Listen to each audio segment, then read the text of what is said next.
শুনা সভা সদস্যই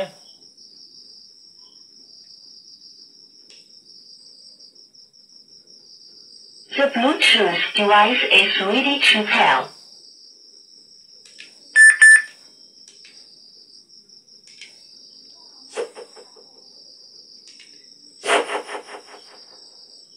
শুনা সভা সদস্যই নেৰিবা শাস্ত্ৰৰ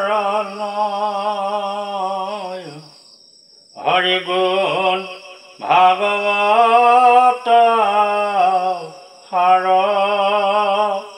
সাধু সংগ অনুসৰা শ্ৰৱণ কীৰ্তন কৰা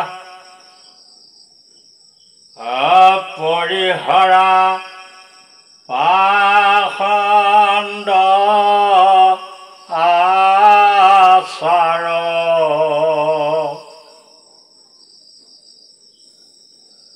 সভাসদসকলক উদ্দেশ্য কৰি কৈছে যে মহাভাগৱত শাস্ত্ৰৰ সাৰ একমাত্ৰ হৰি গুণনাম ধৰ্ম। এতেকে এই হৰিনাম ধৰ্মই শাস্ত্ৰৰ সাৰ একমাত্ৰ নীতি। ইয়াকে অনুশীলন কৰিবৰ বাবে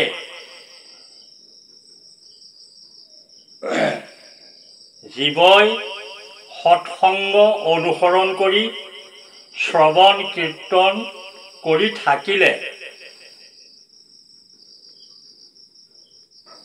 কু প্ৰবৃত্তি আৰু অপৰ দেৱৰ দ্বাৰা কুকৰ্মত প্ৰবৃত্ত নহয়।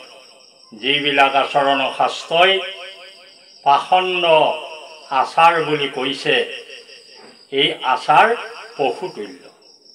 ইন্দ্ৰিয়সমূহক দমন কৰিব নোৱাৰিলে মানুহ কুপ্ৰবৃত্তিৰ পৰা মুক্ত হ'ব নোৱাৰে। ইন্দ্ৰিয়সমূহ দমনৰ বহু উপায় বিভিন্ন মাৰ্গৰ বিভিন্ন শাস্ত্ৰই নিৰূপণ কৰিছে। আহাৰ আদি সংযম কৰি কঠোৰ ব্ৰত উপবাসৰ জৰিয়তেও ইন্দ্ৰিয়সমূহ নিৰোধ কৰাৰ বিধান আছে। এই বিধানসমূহ কলিযুগৰ মানুহে পালন কৰাটো মুঠেই সম্ভৱপৰ নহয়।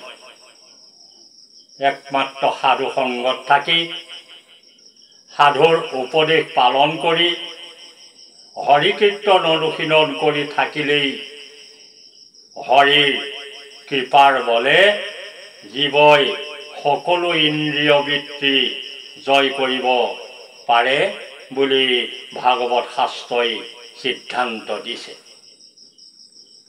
অন্যান্য সকলো ইন্দ্ৰিয় বৃত্তি জয় কৰিব পাৰে বুলি শাস্ত্ৰই দিয়া উক্তিত কঠোৰ ব্ৰত, আহাৰ বিহাৰ, যম নিয়ম, তপস্যা আদি এই ক্ষেত্ৰত নিৰৰ্থক।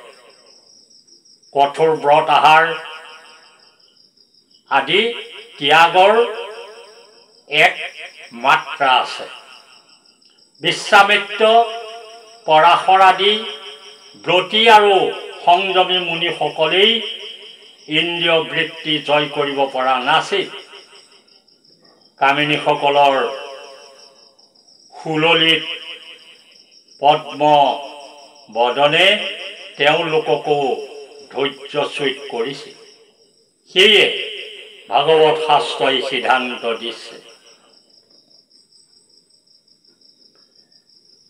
ৰাম বিশ্বামিত্ৰ পৰাশৰ আদি মুনিগণ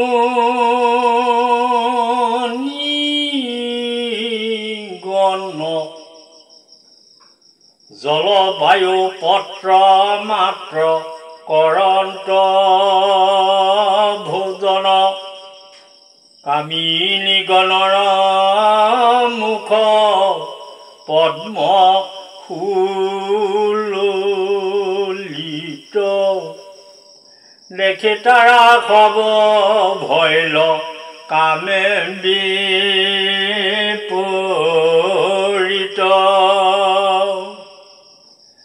দধি দুগ্ধ ঘৃত মধু কৰি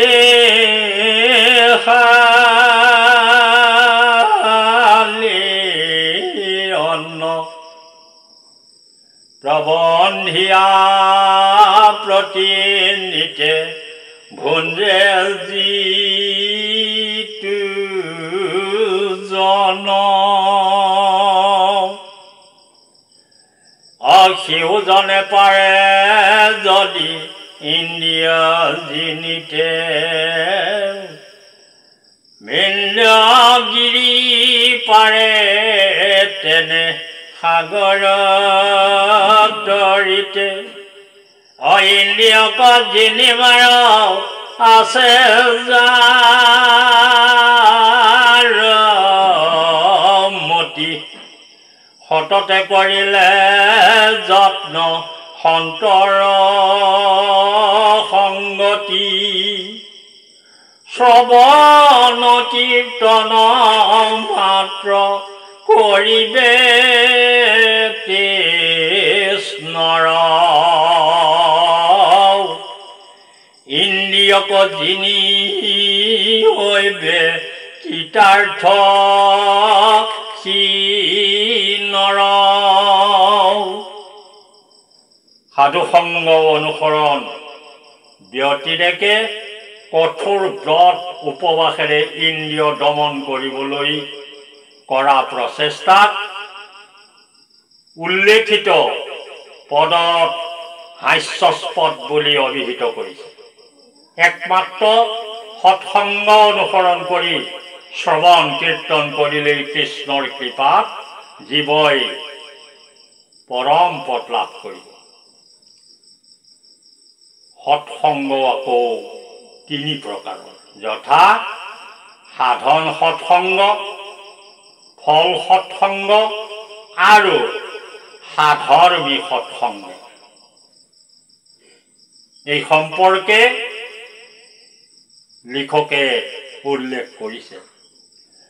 সংসাৰতা পত পৰি আছে সিটো জন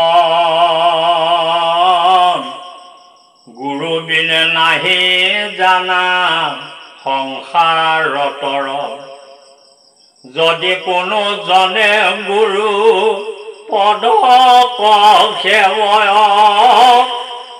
তান কৃপা ভৈলেহে পাতক নিস্তৰয় সাধন সৎসংগে জানা ফলক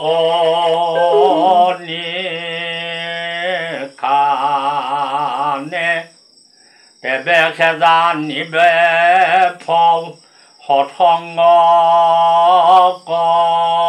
পাবে সাধৰ্মী সৎসংগ নৰে পাৰে যে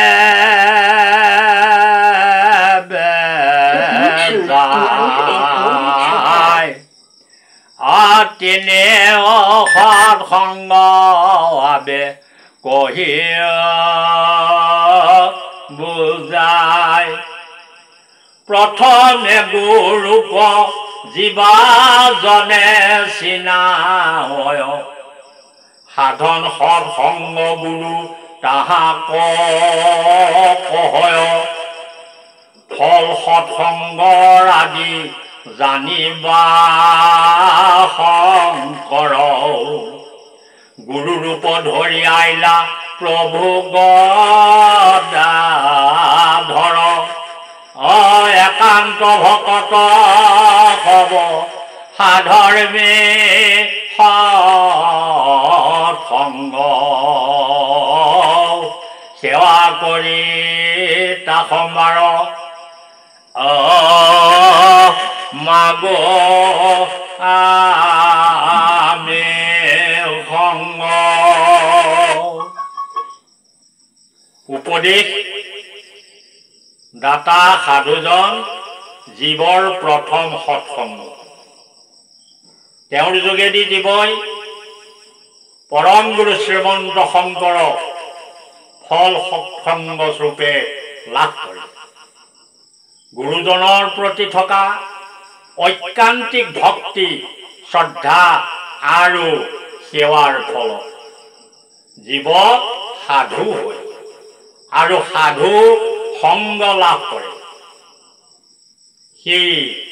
এই ঘোষাত গ্ৰন্থকৰ্তা মহাপুৰুষজনাই জীৱক উপৰোক্ত সাধু সংগসমূহ অনুসৰণ কৰি হৰিনাম শ্ৰৱণ কীৰ্তন কৰি থাকিলেই জীৱৰ সকলো পাখণ্ড আচাৰ দূৰ হ'ব বুলি সিদ্ধান্ত দিছে। মহাভাগৱত শাস্ত্ৰৰ এই দৃঢ় সিদ্ধান্ত, এই নীতি অনুসৰণ কৰিবলৈকে সভাসদসকলক আহ্বান জনাইছে।